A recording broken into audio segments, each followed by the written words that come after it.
Once my dad, who works in a factory, canceled the engagement right after my stepmom said so. She, being quite mean, threw tea on my dad's face while laughing like crazy. Surprisingly, my stepdad didn't scold her. The tea stain spread on the suit my dad had specially cleaned for the occasion. But luckily, the tea was just lukewarm, so no burns. I handed a napkin to my dad, and Tom, panicking, tried to clean the suit. Despite worrying about injuries, Tom couldn't help but laugh at his parents' behavior. During this chaos, my dad, without saying anything, stood up straight, pointed at them, and declared he would ruin their company. In a voice I'd never heard before, he took my hand, and we left the chaotic scene behind. Tom apologized to my dad and quickly followed us, but my dad gravely said there's no need. I'm Yvonne Warner, a 26-year-old office worker with a bit of a family situation. My mom passed away when I was little, and my dad raised me alone. He worked at a factory, but never missed any of my school events. In college, I dated Tom, who was 2 years older. Tom was gentle and polite, but there was some conflict with his parents. Despite that, I continued dating him, proud of how he put me first. I wanted to introduce him to my dad and see their reactions. When we bumped into my dad on a date, there was a mix of fear and excitement. Tom nervously introduced himself to my serious-looking dad. Tom, looking tense, bowed deeply and greeted my dad. My dad, happy to accept, smiled warmly and started chatting with him. So, you're Yvonne's boyfriend. Don't be so nervous. Take good care of her, okay? My dad reassured Tom. Yes, I'll do my best. Thank you, Tom replied. As they kept talking, Tom relaxed, and they got along well. I was relieved to see the two important men in my life getting along. I had been worried about what if my dad didn't like Tom. We couldn't spend much time as my dad had work, so we parted ways after saying goodbye to Dad. Turning back to Tom, who looked dazed, I asked if there were any problems. Suddenly, he got excited, asking, "That was really your dad, right?" Puzzled by his odd question, I answered without hesitation, "Yes, that's my dad." "Why? What's up?" Right. That's what I thought," Tom said, crossing his arms and deep in thought. I grew curious and asked him what he was pondering. His vague response left me unsettled, and he evaded any further questions. Even though he said he liked my dad, I started to worry. What if he actually didn't? It made me anxious. A few days later, Tom called me for an important talk. Nervous about our last meeting with my dad, I went to the meeting place, a cafe. Tom was already there, and I could see his gloomy face through the glass. My anxiety deepened, but I decided to act cheerful anyway. As I entered and informed him of our meeting, I approached him slowly. Tom, deeply sighing, was startled when I tapped him on the shoulder. "Well, Yvonne, you scared me," Tom said, holding his chest with wide eyes, taking a deep breath when he saw me. I was surprised by how startled Tom was. He seemed deeply troubled. Sitting across from a still gloomy Tom, I ordered from the waiter. My anxiety grew as Tom's face remained downcast. I really wanted him to pour out everything on his mind, so I spoke up. "Hey Tom, what's bothering you so much? Is there something wrong about my dad?" When I asked this, Tom quickly looked up and immediately denied it. "Absolutely not. I actually respect your dad. It's just my. He trailed off and looked down again. I sighed. It seemed like I had to pry it out of him. I asked directly, "If you're worried about something, I want to know what's on your mind." Tom took a deep breath as if making up his mind and started to talk. "Actually, there's something I want to tell you about my parents. It's a bit of a long story, but I need you to hear it all." The story Tom told was quite shocking. According to him, his parents lack class and only judge people by their educational background and job. They've been horrible to him, constantly interfering in his life. When he introduced a girlfriend, they'd criticize her on the spot and send her away. The girls would end up breaking up with him in tears. That's why Tom wanted to marry me but was worried because of his parents. I told him there's no need to worry. We don't have to involve his parents in our marriage. Just bear with them during the wedding formalities. My dad seemed to like Tom, so what's the problem? I don't mind about that. It's okay. My dad liked you, so don't worry. Really, that makes me happy. When I first met your dad, I was surprised how different he is from my own parents. I thought that if I married Ivan, I'd become the son of such a great man. But getting married means my parents become your parents too, and I couldn't decide. Tom brightened up when I said my dad liked him but soon sighed deeply. However, Tom seemed to have an idea and looked up, apologizing. When we go to meet my parents for our marriage, can we have your dad come too? I want them to see there are such respectable people around. It might not change them right away, but I hope it does. Okay, I'll talk to my dad about it, but I wish you had talked to me about this in a different way. Oh, sorry. I'll do it properly from now. Tom suddenly realized, hurriedly and properly proposing marriage to me. After receiving Tom's proposal, I quickly decided to talk to my father about it. Initially hesitant, my father agreed when Tom came to formally ask for my hand in marriage. Then Tom and I set a date to meet his parents. On the day of the visit, all dressed up, we stood at the front door of Tom's family home, meeting Tom's parents for the first time. After hearing such stories, I was understandably nervous. My father, trying to lighten the mood, laughed and encouraged us. No need to be so tense. Tom's parents are just a bit overly concerned. Be confident. Feeling reassured by my dad's pat on the back, my nerves eased slightly. As it was time, Tom rang the doorbell, but there was no sound. We even wondered if they were not home. In a slight panic, Tom rang again, but still, there was no response. Not wanting to make a bad impression in front of my father, Tom excused himself and went inside first. My father and I exchanged glances and waited silently for Tom. Soon, Tom came out looking flustered. Before I could ask what happened, Tom began making excuses with a forced smile. Sorry, there was a bit of a delay, but please wait. We'll be ready soon. And with that, he went back inside. My father sighed in exasperation, and I felt increasingly worried. Inside, this incident might even jeopardize our wedding plans. My father isn't short-tempered, but he dislikes dishonesty, so I couldn't help but consider the worst-case scenario. Lost in these thoughts, finally, Tom came out and awkwardly invited us in. Inside, his parents were waiting. But their demeanor was odd. His mother greeted us with a sly grin, while his father looked away disinterested. We were led to the living room, but the tea served was hastily prepared and lukewarm. Despite Tom's silence and the tense atmosphere, I decided to push through with the introduction. Tom, regaining his composure, introduced my parents, and at the same time, he introduced us as well. Feeling the warmth of Tom's thoughtful introduction of both my father and me equally, our hearts were filled with gratitude. However, his parents sneered at the introduction, and in the next moment, his mother's hand reached for a teacup.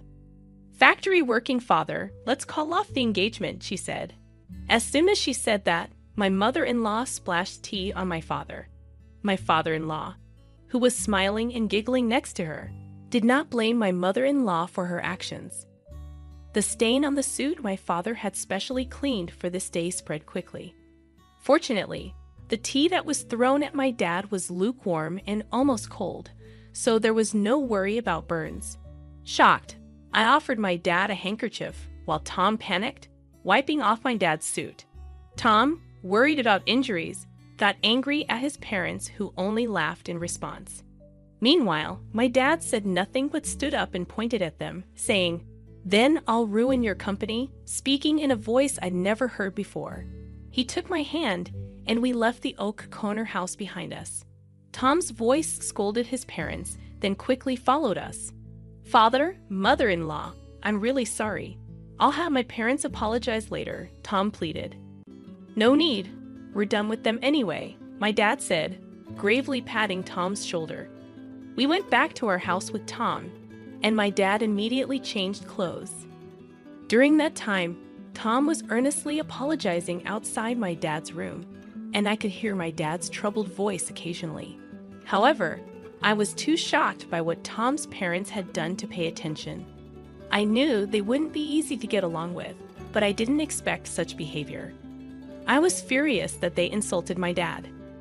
Sitting on the living room sofa, clenching my fists, I replayed the event in my mind. It wouldn't help the situation, but I couldn't help it. When my dad finished changing, he and Tom came into the living room. Tom immediately apologized to me, almost bowing down. "Yvonne, I'm really sorry. I never expected them to do such a thing, especially to insult your dad. I'm truly sorry. I did something terrible," Tom said, clearly knowing it wasn't something easily forgiven. His sincerity was evident as he didn't even ask for forgiveness. That meant I had to apologize to Tom as well.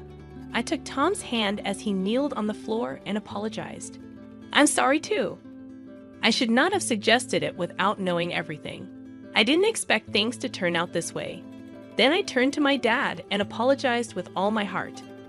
"Dad, I'm sorry this happened because of my thoughtless suggestion." My dad just looked down, troubled, and shrugged his shoulders. It was hard for him to say anything. None of us expected this outcome, but that meant my dad's threat was serious. I decided to ask him about it. "Dad, was what you said true? Are you really going to ruin their company?" To my question, my dad glanced at Tom and then nodded firmly. "Yes, it's true. I'm going to ruin their company. Their business was already struggling, so I've been thinking about what to do. This seems like a good opportunity to cut ties." My father's eyes revealed unwavering determination. He runs an industrial company, serving as both the factory manager and CEO of a renowned top-tier local enterprise. Initially, he started as a worker in this factory, giving up his dream of becoming a painter to raise me Al. After my mother passed away, he worked tirelessly at the well-paying local factory, and his hard work was recognized with several promotions. Eventually, he caught the attention of the former CEO, also the former factory manager, who chose my father to take over the company when he decided to retire. The company expanded its business, owning various subsidiaries, and one of these subsidiaries is managed by Tom's father, my father-in-law. We discovered this during our recent visit, though ideally, my father-in-law should have realized this. Unfortunately, due to Tom's mother's premature actions, his parents' prejudices prevented this from being clarified, leading to the current situation.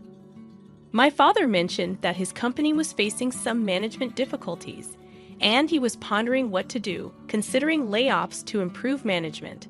However, he'd rather avoid that. It was a good opportunity to decide which parts to downsize, my father said with a troubled smile, clearly reluctant to lay off any of his employees.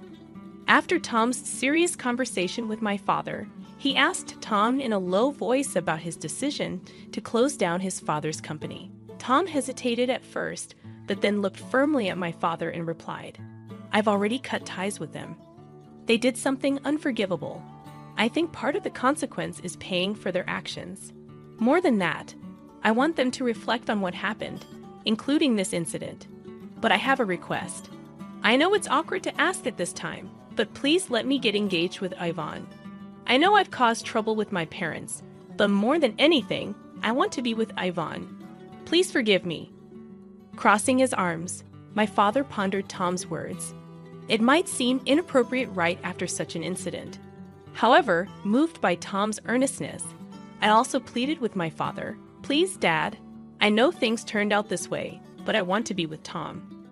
After hearing our request, my father hummed for a while and then shook his head as if in resignation.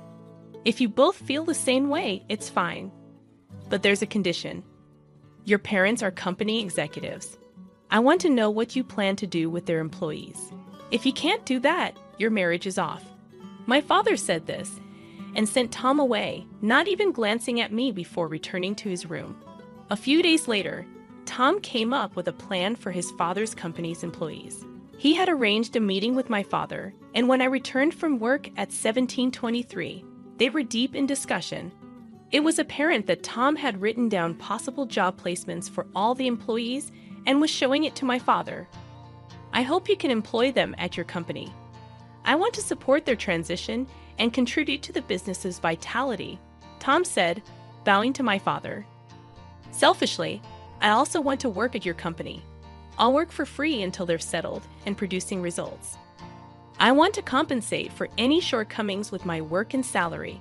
Once that's settled, I'd like to re-engage Yvonne. Tom, showing his earnestness, seemed to think that he was partly responsible for his company's collapse. He wanted to work hard to be the lubricant in this situation. I just found out that our marriage would be delayed, but it's an unavoidable circumstance. Welcome back, Yvonne. You heard right. I'm sorry for deciding such an important thing on my own, but I thought it wouldn't be fair if I were the only one happy. Yes, you're too selfish, Dad. Please let me work in the company with Tom. I'll work for free with you too. And I want you to accept Tom's proposal.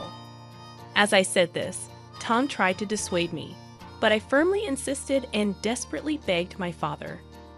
While we were doing this, my father didn't say anything, but after repeated pleas, he uncrossed his arms and quietly nodded. Speaking of which, Tom's parents hadn't apologized yet. My father seemed to have been waiting for them for the past few days, but that period had ended. Time's up, he muttered, beginning preparations to take over my father-in-law's company. Time passed, and finally, the day came when the company collapsed. Tom's parents contacted us in protest, summoning the three of us to their home. When we arrived, the place was crowded with people protesting the company's closure. They were all former employees, angry and shouting. It seemed Tom's father hadn't explained anything to the employees. By summoning us, it looked like his parents intended to shift their failure onto us. As soon as they saw us, they pointed and started accusing. Look there, that's the root of all evil.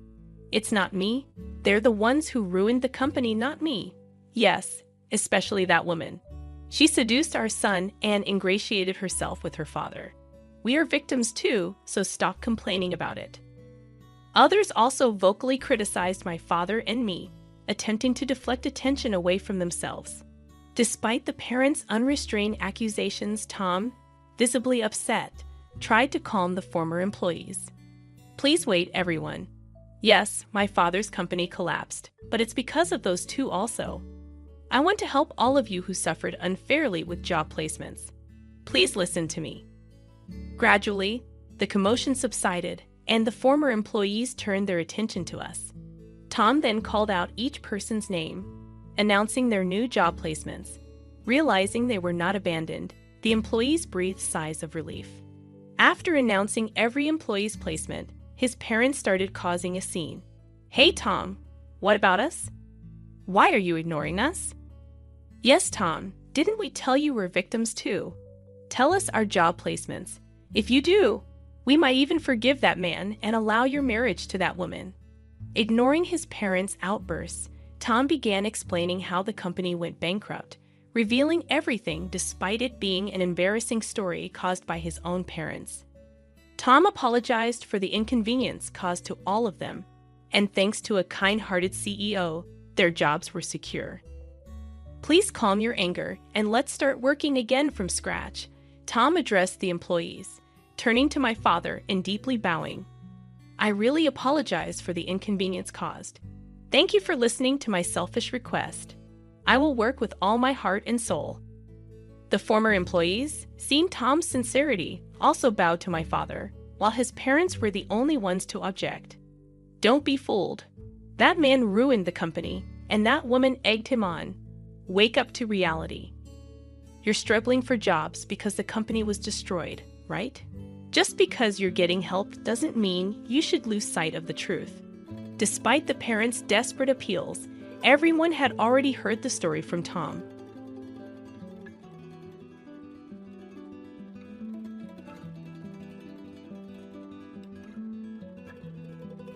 Hi everyone, I'm Sizzle, a single mother to a beautiful son. My story might sound tragic at first, but I assure you that justice prevailed in the end. This tale involves my husband Ethan, his mother, Marie, and his grandfather, Ace. These names are fictional since they belong to a very wealthy family and could easily be recognized. I mean no harm in keeping our real identities private. I believed Ethan and I were in love during our 3 years of dating in college. I saw him as my soulmate. He was a true gentleman and did everything right. Naturally, I fell deeply in love and married him after his proposal. Everyone seemed happy except for his mother, Marie. She couldn't stand me even before the wedding. She would say things like, "You will never be good enough for my son. You don't know what you're talking about, Marie. Ethan loves me, and that's why he's marrying me. Oh, please, don't try to tell me what he's doing. I know my son well. He will never be happy with a low-class girl like you. He hates cheap things, and you're one of them. Your marriage won't last. Believe me, I will celebrate when he divorces you." Marie's disdain was clear because I wasn't wealthy like them. Only her father, Ace, was rich, serving as the family patriarch and supporting their lifestyle. Ethan worked, but his salary alone wasn't enough for a luxurious life. It was Ace's extra allowance that enabled it. I came from a struggling background and succeeded through hard work, securing a good job. I wasn't a gold digger and preferred a simple life, even when Ethan and Marie tried to make me conform to their way of living. I should have realized that these differences might doom our marriage, but I was too naive. I trusted that my husband's love would bring me happiness after a life of hardships. Ethan's care deeply affected me. He did everything to ensure I had a good life and went out of his way to keep me happy. Ace, too, was a wonderful grandfather, insisting I call him Grandpa.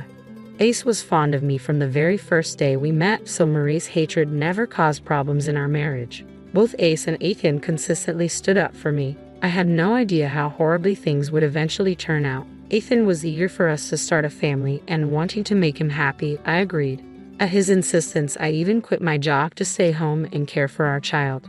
Though initially reluctant, my feelings changed the moment I discovered I was pregnant. I was determined to do my best for our son. He remains the best thing that came out of my marriage. I still remember the joy of holding him for the first time, thrilled to start our new life together. But everything changed for the worse as soon as I stepped back into our home. Marie took my son from me just as I returned from the hospital, still weak and recovering. This sudden, confusing turn of events left me reeling. As I tried to understand what was happening, I saw Ethan throwing 3 packed suitcases at me. "What is going on? What are you doing?" I asked, bewildered. "What do you think we're doing, Cecil? Your time is up. You need to leave the house," Ethan replied coldly. "Wait, what? What are you talking about, Ethan? What's happening?" I pleaded, desperately trying to understand. "We're kicking you out, and I'll be divorcing you very soon. That's what's happening, Cecil. Did you really expect me to put you on a pedestal and worship you for the rest of my life? Why are you being so cruel? What's happening? Why are you doing this?" I cried out in shock and disbelief. "You have served your purpose," Ethan said, his words cutting deep. "We don't need you anymore, so take your trash and get out." "You have to be kidding me, right? Marie, you can't do this to me." "Ethan, why are you doing this? What's going on?" I pleaded, my voice shaking. "Didn't you hear my mother, Cecil? You've already given birth to my baby, so I have my heir. I don't need you anymore. I'll be divorcing you at the first chance I get," Ethan said, his words slicing through me like a knife. I felt like I was in a horror movie. The man I had married was now a stranger, cold and unrecognizable. I shook with anxiety, overwhelmed by their cruelty, my emotions still raw and my hormones in turmoil after the birth. Marie's voice cut through my sobs. "The housekeeper has packed your clothes so you won't taint this house with your presence any longer. My sweet grandson will be raised with the finest care and soon forget about his cheap mother." "That's impossible. I will never leave my son behind. If you want me out of your lives, I will go, but I won't abandon my child," I cried out, desperation lacing my words. "By all means, Cecil, leave. Who said we want you to stay? We're telling you to go. You have no choice," Marie retorted, her words dripping with disdain. My heart was shattered from Ethan's betrayal. Marie's animosity had always been clear, but I had dismissed it as jealousy. Her sudden interest in me after I got pregnant had seemed suspicious, but I had never imagined it would come to this. I couldn't fathom why Ethan, the man who once loved me, was acting this way. My mind struggled to accept that he didn't love me anymore. Tears streamed down my face as I looked at Ethan. "How can you be so cold to me, Ethan? Don't you feel anything kicking the mother of your child out of your house?" "My child won't need a mother. Like Mom said, we have plenty of staff around the house," he replied, his words void of any warmth or humanity. "Who will help my son grow up to be like me, Ethan? You want to take him away from his own mother? Do you really think he'll have a great life without me? Our son needs his mom," I pleaded, my voice trembling with desperation. Ethan laughed, a cold, heartless sound that shattered my already breaking heart. I stood there, frozen, unable to believe what was happening. The man I had loved was disappearing, replaced by a monster who cared nothing for me or our child. When Ethan finally stopped laughing, he sneered, "What makes you think my son needs you? He's just a newborn. He doesn't even know who you are. We can hire plenty of wet nurses and nannies to ensure he grows up well." "My son is right," Marie added with a smirk. "My grandson will have everything he needs. You're the last person fit to raise him. You're a low-class woman who can't even dress herself properly. If I left my grandson in your care, he'd turn out to be a loser." "Oh, how embarrassing you've been all these years. I'd rather die than see my son suffer the humiliation I endured because of you." Ethan's words dripped with disdain, as if he regretted every moment he had spent with me. His eyes were filled with contempt, and his voice carried the weight of years of annoyance and regret. Shaking, I could hardly find the words to respond. Tears streamed down my face as I choked out, "Did I humiliate and embarrass you? How?" "Do you really want to know how you embarrassed and humiliated me?" Ethan retorted, his voice filled with venom. "Just look at you, Cecil. You come from a low-class family and used to work a 9-to-5 job like some broke woman." I needed to hear those words to finally see Ethan for who he truly was. As painful as it was, his cruel honesty exposed the depth of his contempt. "You were never suited for an upper-class family like ours. Mom tried so hard to teach you her ways, but you didn't even want to learn anything," Ethan scoffed. "Wait, so you wanted me to become a rich snob? If I was such an embarrassment, why did you even fall in love with me?" "Who said I fell in love with you, Cecil?" Ethan sneered. "You were beautiful, so I thought maybe I could groom you into a nice trophy wife. But your cheap habits never went away." "In that case, why didn't you just leave?" I asked, hurt and bewildered. "I would have dumped you after having some fun, but then Grandpa liked you. He wanted us to get married and have kids. If I'd walked away, Grandpa would have been furious, and I'd have lost his support. That's why I married you. Now that you've given me the grandson I wanted, I have no use for you anymore." So that was it. Ethan had married me because Ace wanted me as his granddaughter-in-law. Ethan feared that if he left me without reason, Ace would cut off his allowance and inheritance. To stay in Ace's good graces, he married me. Ethan's insistence on having a child suddenly made sense. He wanted an heir to secure Ace's fortune. I had naively complied, and now I was suffering the consequences. This was all part of Ethan and Marie's twisted plans. Ethan had never loved me. He had only wanted to use me for his benefit. The man I married wasn't my soulmate. He was a manipulator. Disgusted, I said, "So that's what this was all about. You just wanted your grandfather's fortune and used me to get on Ace's good side. You destroyed my life just for that." "Who cares about your life, Sizzle?" Ethan replied coldly. "As far as we're concerned, you have no relationship with us anymore. I'm still the mother of your grandson and married to your son, Murray. You can't end relationships in a day." "We're already working on that, Cecil. You don't have to worry about it," Marie said, her voice dripping with contempt. "Our best lawyers are handling your divorce and the termination of your rights to my grandson. I will never let that happen, Marie. I don't care if Ethan divorces me. My love for him is already gone. I won't stay with someone who doesn't love me. But if you think I'll give up my child, you're both dead wrong." "What can you do, Cecil?" Marie sneered. "We'll get the best lawyers and trap you neatly. Don't worry, we'll even offer you some good money to disappear. We'll compensate you with what we think is reasonable. Cooperate, or we'll make your life a living disaster." Their threats ignited a burning rage inside me, replacing my heartbreak with fury. I looked at them, their faces smug and confident. Marie still held my newborn son, and I knew asking for him back wouldn't work. She had more people on her side, and I was too weak to fight. I didn't want to risk my son's safety by trying to snatch him away. Instead, I took a deep breath and spoke calmly. "You want me out of the house? Fine, I'll leave. I'll go right now. But I will not let you take my son from me." "We'll see what you can do, Cecil," Ethan said with a smirk. "Once people or lawyers know who they're dealing with, no one will be on your side." "I don't need lawyers for what I have planned, Marie. I promise you right now that you and Ethan will pay for what you've done to me today. This is not the end." "Oh, please," Marie scoffed. "Save your ridiculous threats for someone else, Cecil. You can't touch us. We will crush you anytime. We also like. There's no use going to Grandpa about this. Blood is thicker than water, and he will side with his family over anyone else. He always has. I didn't bother to grace them with a reply. They simply didn't deserve one from me. I refused to stand there and waste my time while Marie and Ethan made fun of me and threatened me. It wasn't my style to threaten or yell at people. Mentally and physically exhausted and worried about my child, I needed to conserve my energy to deal with them later. So, I quietly collected my bags and left the house. Marie and Ethan actually followed me, ensuring I had truly left. They didn't need to worry. I had no interest in staying around for their insults. My skin crawled with their words. I called an Uber and left. From the window, I saw Ethan and Marie hugging and giggling as if it was the best day of their lives.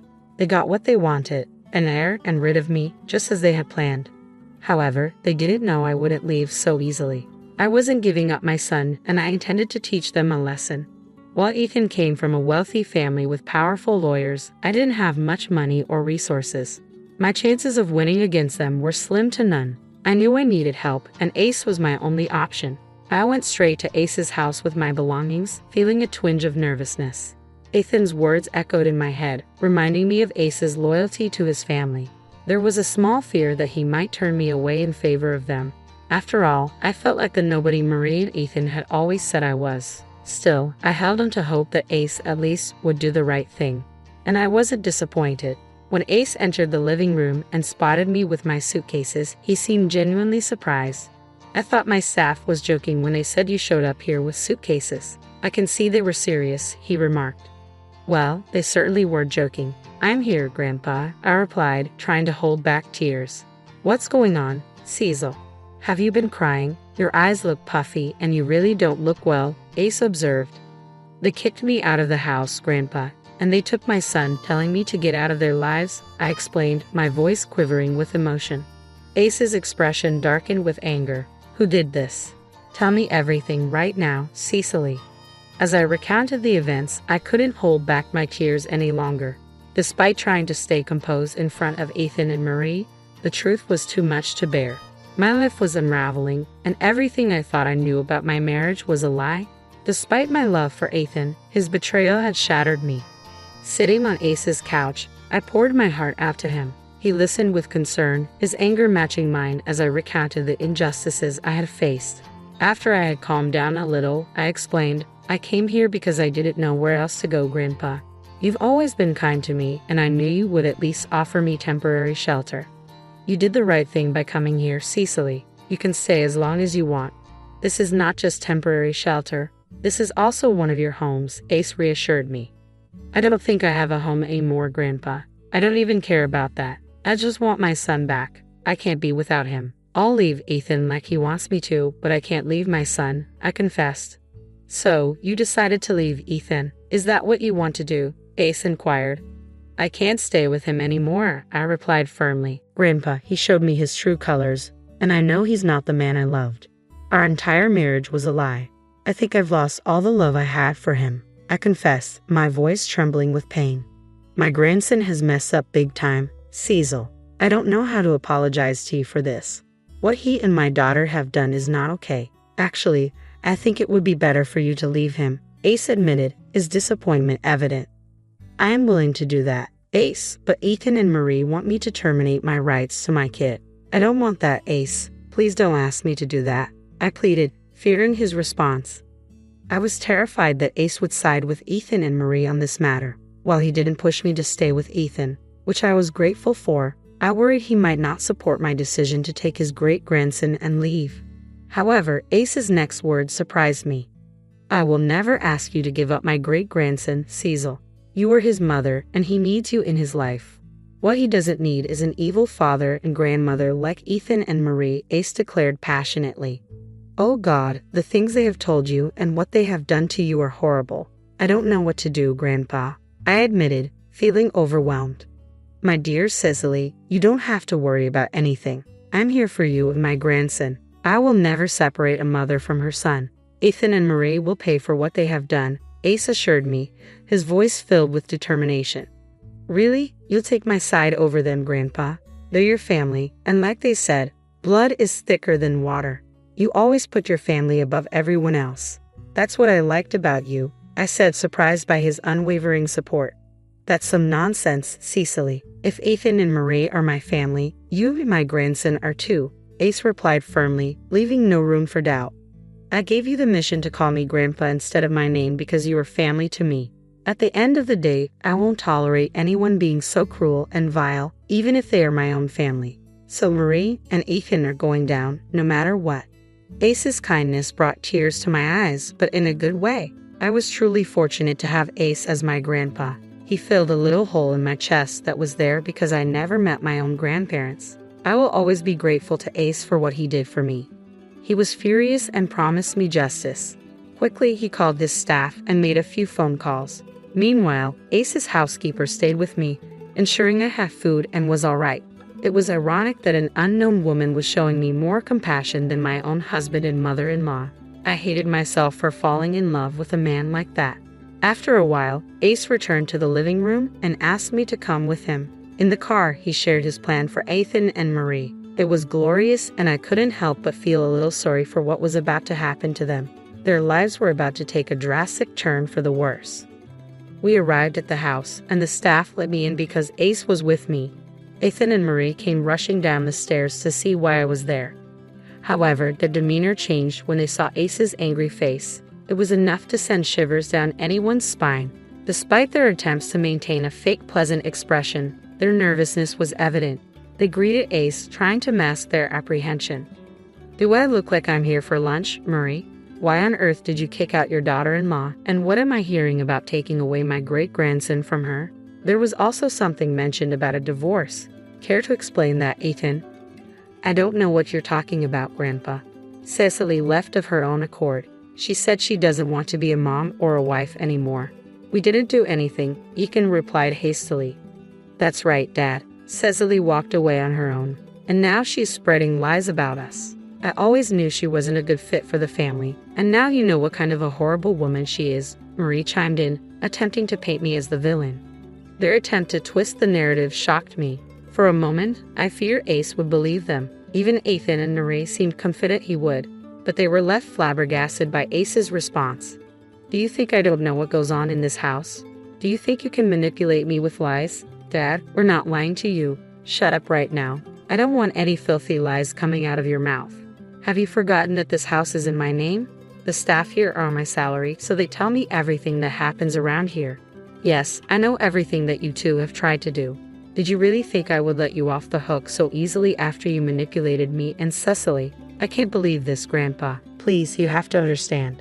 I don't love Cecily. I only married her to make you happy," Ethan pleaded.